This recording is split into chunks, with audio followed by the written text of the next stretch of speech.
Welcome back to Briggs on Books, the international talk show where we talk to authors from all over the world. Just the COVID and Zoom technology brought us to where we are today, where rather than just being a Central California show, we're talking to people all over the world. Our first guest is from a very remote spot, exotic spot, Tucson, Arizona. Welcome, Barbara. Are you from around Tucson or are you in Tucson? Well, I am actually, there's a suburb, Marana, and I live in Marana, which is a suburb, but I'm originally from Portland, Oregon. Oh, Portland. So. Okay. Well, what a big jump. Is it kind of warm where you are right now? Yes. Yeah. Yes, it is. It was 108 yesterday. Oh, my goodness. So. Oh, my goodness. From Oregon to that. Yeah. The people who people who go to Arizona just love Arizona. They love the weather and the dryness, and they can't say enough about it. Now, we spoke a couple of months ago about your book, The Triumph of the Human Spirit, and it was just very moving. And can you tell us, without a spoiler, tell us a little bit about what happened? What happened? Yeah, I mean, the book's a memoir, I should say that. Yeah. So it's basically, I had just retired and was restless. It's like, now what am I going to do? And it's just kind of in a funk. And then, in one evening, I awoke and my third eye opened, and I was like, "What is this?" And and then gradually, the next day, something else happened. I awakened further and further and further, and I was not particularly familiar with this genre, but it was beautiful. I mean, the energy and the feelings I received were nice. It's like, well, this is great. I don't know what to do with it, but it's great. So what happened? Your third eye opened, and you had more perception, or you could see things. You just basically felt great and at ease, and things were more clear. Yeah, it doesn't sound like it was scary or upsetting to you. No, because, well, part of the book, when I write in the book, I do write about my naivety and not familiar with this genre and what to do with it, even though it was beautiful and I didn't want it to go away. I just wasn't quite sure. It took a while to learn how to. And what does it get you? What's your outcome? What can you accomplish through this? Basically, it gives you an intuition. It gives you almost, in ways, a psychic ability that either works or not, kind of thing. It's just like you just feel a little more open to, the world in general and stuff. So I ask you these questions because I have things come to me at night, just amazing things that change my life. I'm going to do business this way tomorrow. I'm going to do business that way tomorrow, and I don't know why they come in the middle of the night when I'm asleep, and that's why I'm fascinated by this. Can maybe somebody who reads your book, maybe it could help them understand what they're feeling and maybe even harness their abilities? I would hope so. I mean, because I think it works differently for everybody. Yeah. And and I can't say that I'm all wise and know it all, but it's a beautiful gift, and I enjoy it. I'm thrilled with it. It just gives you a whole new perspective and opening to the world in general. So. So this happened to you how many years ago? You had just retired? Yeah. It was probably a little over 3 years ago that it happened. And my writing it is basically, I got my memories from 3 years old on. Oh. So I was able to going, oh wow, either I had this gift before and I didn't know it, so yeah. It was nice to be able to share that. Well, for me, it was just maybe my own healing and my own, thinking about it. So Do you, what happens when you tell people about this new enlightenment? Do people say you're crazy, or what are you talking about? Or people say, oh, I yeah, get it? no, I have to admit, no, I don't sit there and talk about it. No, I haven't really. I mean, the kids, my daughters and grandkids, are like, um,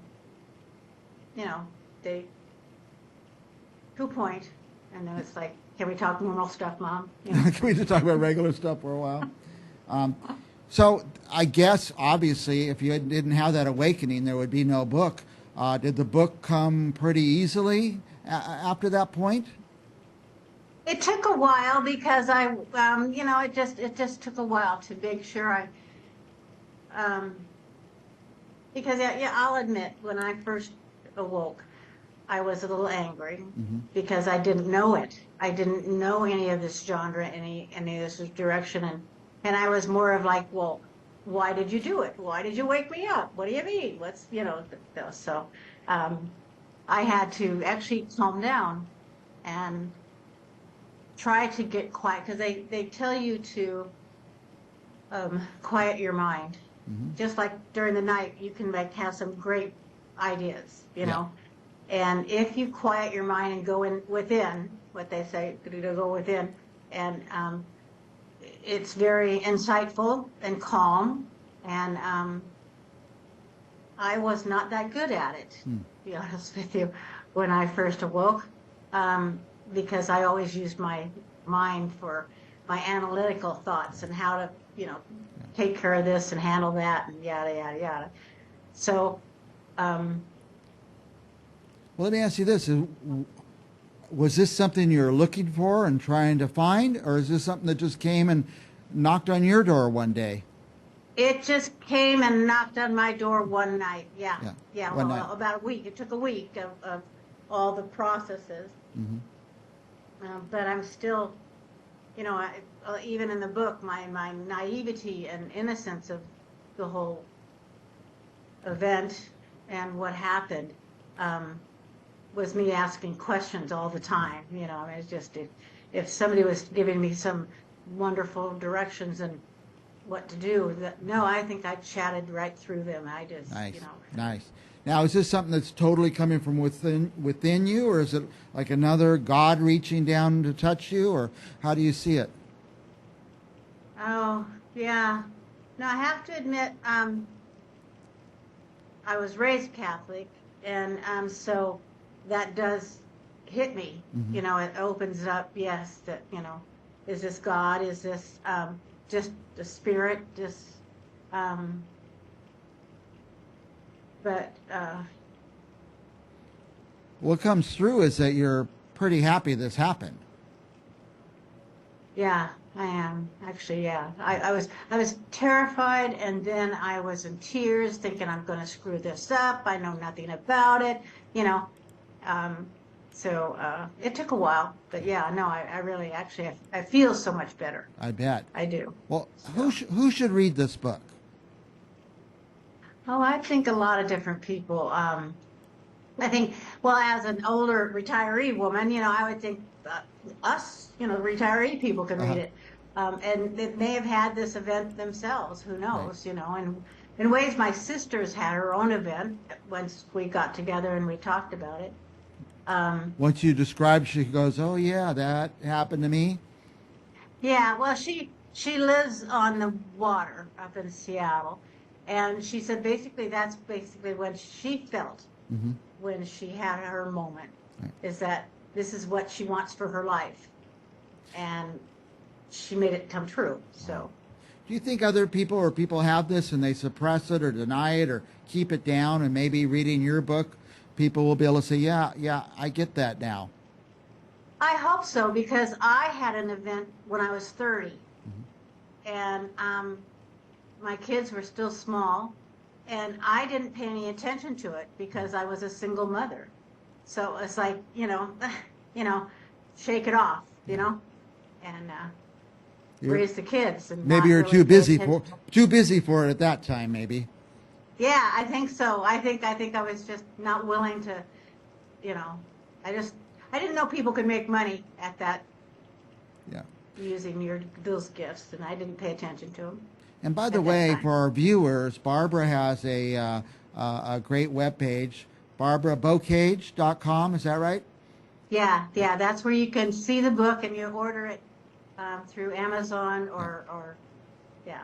Yeah, I was just panicking moments before our interview. I don't have the cover of the book. So I opened Amazon, started typing Beaucage, and the book popped right up. It was so easy to find that anybody should be Okay. able to order this. So it was pretty easy. Now, is there going to be an audio version?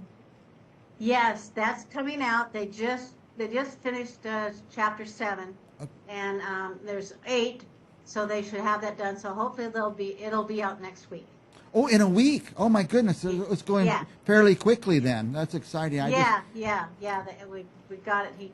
Because I said they have one more chapter to get done, Okay, and then they'll put it on Amazon. Okay. And it's some kind of actor reading the lines? Yeah, not really. No, it's a friend of my Okay. friend of my daughter's. She was, she did it good, Did it and good, yeah. so it was nice to have her do it, and for I- me. So I just, as an older person, it's harder and harder to read these little letters and books, and I'm just cherishing my time with audiobooks. I get through so many more books, and I listen when I'm at the Yeah. gym or when I'm driving or working out, and I really appreciate it. So I'm looking forward to it coming out. We are pushing up against our time frame. Anything else, Barbara, that you want our viewers to know? well, no, I just hope even the kids, even younger kids, to read it. I mean, just to open up themselves to have look at a perspective from somebody else, and That's so, what I was thinking. If somebody reads your book and they say, "Oh, that can happen," it just might have take away what they've been pushing down or pushing down thoughts or not being open or thinking that it's yeah, not a real deal. Well, Yeah. the cover, by the way, is beautiful. As we close, I'm just going to close with the cover and leave the cover and your web address and everything on the screen so our viewers can find you. Oh, okay, thank you. Thank you so much, Barbara. I kind of forgot at the beginning what we had talked about a couple months ago, but I'm re-inspired, so I'm glad we talked. Yeah, I'm glad. All right, I'm glad. Thank you. we'll be back with more Briggs on Books right after this. Okay. That's it.